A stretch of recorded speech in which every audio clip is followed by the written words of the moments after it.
From Upper Michigan Source, this is your Friday Night Fever on demand for February 28th. I'm Mike Ludlam. The last weekend of the college hockey regular season in the Western Collegiate Hockey Association is bringing plenty of drama, and that includes Friday night's game at the Barry Event Center between Michigan Tech and NMU. First half of the first period, not much going on. Second half, different story. Grayson Reitmeyer of the Huskies pushes that one past Nolan Kent, and Tech had a 1-0 lead at 10:52. About 3.5 minutes later on the power play for Joe Shawn's team, Alec Bretsman will get a goal, his 15th, from Brian Hallinan and Eric Goetz. Huskies with a 2-0 lead at 14:23, just over 2 minutes later. Alex Smith will get his 6th of the campaign from Hallinan and Bretsman, 3-0 Huskies at 16:28. Then NMU went to work. On the power play, 5-on-3, Philip Blue in the middle of the screen will get the goal from Darian Craighead and Vincent DeMay, and the Wildcats are on the board at 17:59. About 30 seconds later, the power play continued, and Darian Craighead would get number 13 from Loughran and DeMay, and it was 3-2 Huskies after 20 minutes. Each team scored a goal in the second period, so Tech led 4-3 heading into the third, and Logan Gainey scored a rather strange goal, and that was his second. The Huskies had a 5-3 lead at 4:47. About 40 seconds later, Trenton Bliss gets his 11th from Brendan Dadema and Tommy Parentino, and the Huskies had a 6-3 lead at 5:23. Skip ahead nearly 6 minutes. Tech is shorthanded, but you wouldn't know it. 2-on-1 break. Alex Smith, Alec Bretsman, and that's his 16th.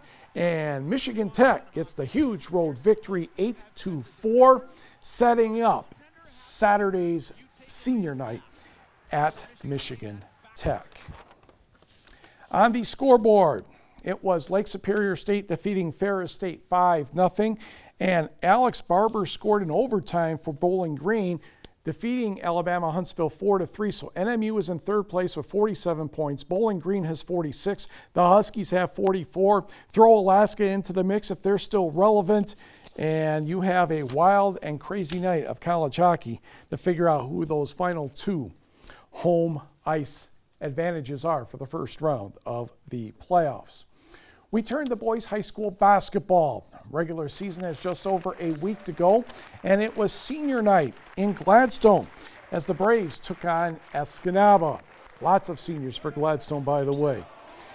Eskimos doing pretty well. Third quarter, Colin Hudson, the dunk, he had 18 points. Eskimos up 46-39.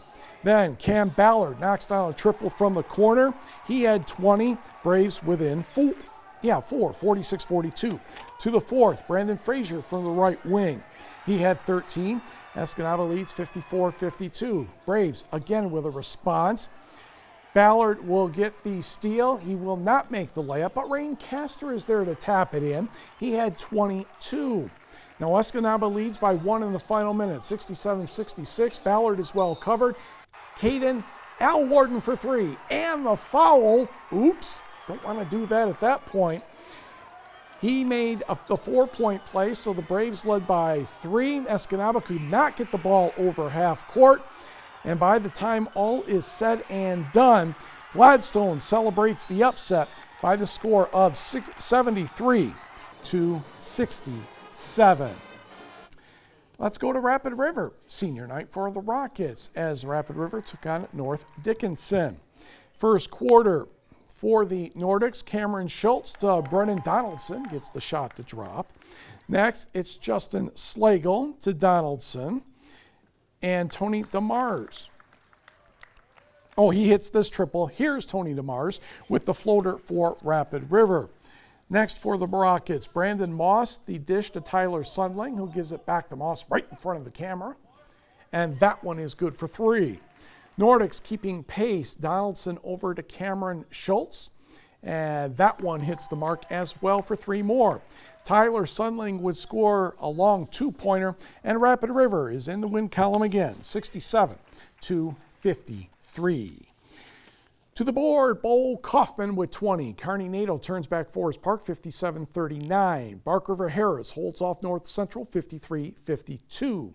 Gwynn downs Superior Central 59-45. Eli Lokala poured in 26. Republic Michigami gets past Mid-Peninsula 69-55. Zach Anglin had 20 for the Wolverines. Howard Karen 22. Nimrod's in the win column 71-54 over Baraga. Ontonagon, a good road victory at Bessemer 50-39. Jaden Boris-Seth knocks down 29, and ETC defeats Stevenson 61-50. Jeffers all over Lant 64-28. And number one Chassell in the UP Division 4 poll suffers its first loss of the season. Carl Raudiola and Bill Raudiola combined for 42 as the Chassell Panthers defeated the Blue Bolts 60-48.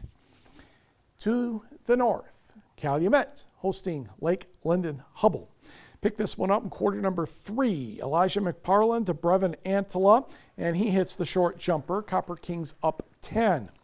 A short time later for the Lakes, Caleb Gregory drives from the wing, bounces that one over, but Calumet still leads by 10. Cole Gregory slips off a screen to get that one to go. Calumet's lead down to 6. Moving to the fourth quarter, Trevor Torla will make the shot. We did not get a final score, but we are assured, they said, that Calumet went on to win the game. Meanwhile, Kingsford, visiting the Ishpeming Hematites. Second quarter action, Caleb Boone for 3. Give the assist to Cole Brockett, 30-19 Flivers. Then Caleb Boone, the inbound pass to Brady Kopp, and that's an easy bucket. He had 20, Flivers up 13. Coach Dan Olkinen, not bored at all. He's ready to get going. Ben Pruitt with the drive and the layup for the Hematites. Last few seconds of the half, Kopp to Michael Meneguzzo, and he uses the window to put that in. Mason blew up at the half, 36-23. To the third for Ishpeming Breck Bell, Jace Kipling with a nice-looking triple as the Hematites try to play catch-up. Andrew Papour, Brody Kopp, freshman Nick Nora scores on a floater. And the Flivers, a team without any seniors, goes on to win 73-53. Back to the numbers. Manistee and Munising will try again on March 6th, which is next Friday. Did not hear from Sault Ste. Marie and Newberry. Of course, the wind in the eastern UP and the weather not all that great. Brimley downed Detour 61-55. Sheboygan over St. Ignace 63-52. To the girls' side, Emma Anderson had 23. Menominee stays undefeated 54-42 over Marquette. Norway 60, Rapid River 39. Ellie Jerf had 27 points and 7 steals, and Calumet had no trouble with Lake Linden-Hubbell. In Wisconsin, girls tournament already underway, and Niagara drops 3 Lakes 71-62. Hurley eliminates Frederick 51-34. Couple other notes to mention from Friday Night Fever. There are actually 2 Upper Peninsula women that will be running in the U.S. Olympic Trial Marathon on Saturday down in Atlanta. We mentioned Menominee grad and NMU grad Cameron Burmeister, but she will be joined by Dr. Angela Mole from Paulding, out toward the western and little in the Bruce Crossing area. And Dr. Mole, I was told, will wear bib number 273. So you might want to keep track of that. Again, noon right here on TV6. High school bowling regionals did not get a whole lot of results. This was the team regionals on Friday. But in Division II at Gaylor, the Escanaba boys were second. The Iron Mountain boys were third. Top 3 teams advanced to the state finals in Waterford. So those 2 teams will be going, along with the Iron Mountain girls, who finished in second place. The high school cross-country skiing championships taking place in Traverse City. On Friday, it was the freestyle sprint, and Marquette's Erica Asmus won for the Superior Land Ski Club in a time of just under 3 minutes. The Copper Country Ski Tigers did very well, having 5 in the top 9. And on the boys' side, Traverse City went 1-2. Joe Wood of the Copper Country Ski Tigers was the best UP finisher in that race, and a couple of his teammates, Cyrus Hamlin and Mike Fraley, were 5th and 6th.